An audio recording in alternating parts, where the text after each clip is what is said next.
जस्ता बाटामै लाँदो रहेछ नि केटा धेरै कराएर छ। हामी चाहिँ आज माइतीबाट फर्केको। तपाईँ कहाँबाट फर्केको? म ससुरालीबाट फर्केको। अन्त कहाँबाट फर्किनु? कति दिन बसेर आउनु ससुराली? 2-3 दिन। अलि धेरै होला। होइन होइन धेरै गफ नलाऊ। अलि धेरै होला भन्नु न। होइन होइन कतिको रमाइलो भयो त? रमाइलो भयो।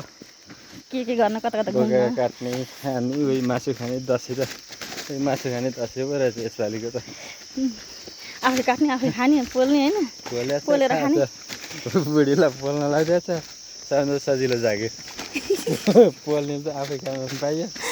गाइज मलाई पनि मासु त कति खाएँ होइन, मासु धेरै खाएँ तर पोल्दै खाँदै हिजो जति मासु त जिन्दगी कहिले पनि खाएको थिएन मैले चाहिँ। हिजोको मासु त बर्मा पूजा गरेको मासु त म त पोलेर भुटेर अनि रस बनाएर हुक्क आउनुसम्म खाइदिएँ मैले हिजो जेसीको होला भनेर। तर चाहिँ हुन चाहिँ केही पनि भएन, सबै पच्यो पच्नु त।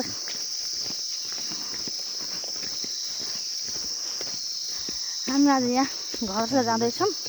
आज कोटा सराई छ अरे होइन, त्यही हेर्न जानु लाग्छौँ हामी चाहिँ। अब घर गएर भोलि चाहिँ हामी बुटोलसम्म पुग्छौँ। बुटोलपछि फेरि काठमाडौँ फर्कन सक्छौँ नाइट होइन। हेरौँ बुटोल गएपछि के हुन्छ।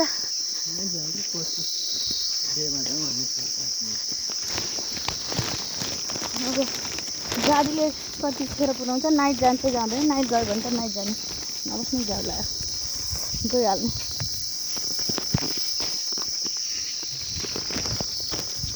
अनि अरू के छ भन्नुहोस् न।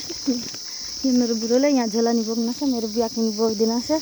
हेर बुढीलाई कति माया गरेको मेरो बुढोले। सब आफै गरुङ आफै बोकेर हिँड्न छ। यहाँ गरुङ चिसो, मलाई त हलुङ्ग छ मेरो झोला चाहिँ।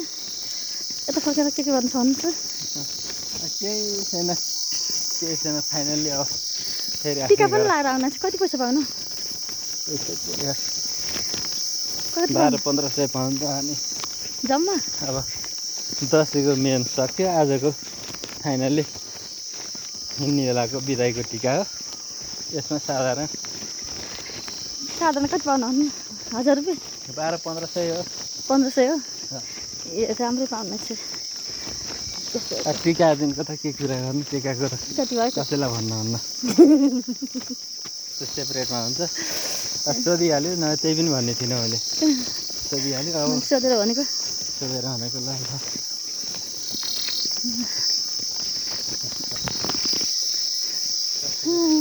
आउन चाहिँ आइयो बाइकमा। बाटो यस्तो अप्ठ्यारो छ कि अप्ठ्यारो थियो कि बाटो कुदाएको छ। घोडा कुदाएको छन् बाइकमा। यति अप्ठ्यारो त्यो बाटो चाहिँ ल्याउनु त ल्याइदियो भाइले होइन, भाइले भान्जाले दुईजनाले ल्याइदिनु भयो। यति अप्ठ्यारो थियो कि यति गाह्रो थियो कि बाटोमा 3चोटि त म लड्छु कि भने डरले समाएको बेसका नि त्यो बाटोमा। यहाँको बाटो गाउँको बाटो के आउनु यस्तै हो, यस्तो छ नि गाउँ किन नहुन्थ्यो र। यो त सजिलो बाटो हो त, अप्ठ्यारो त कति थियो।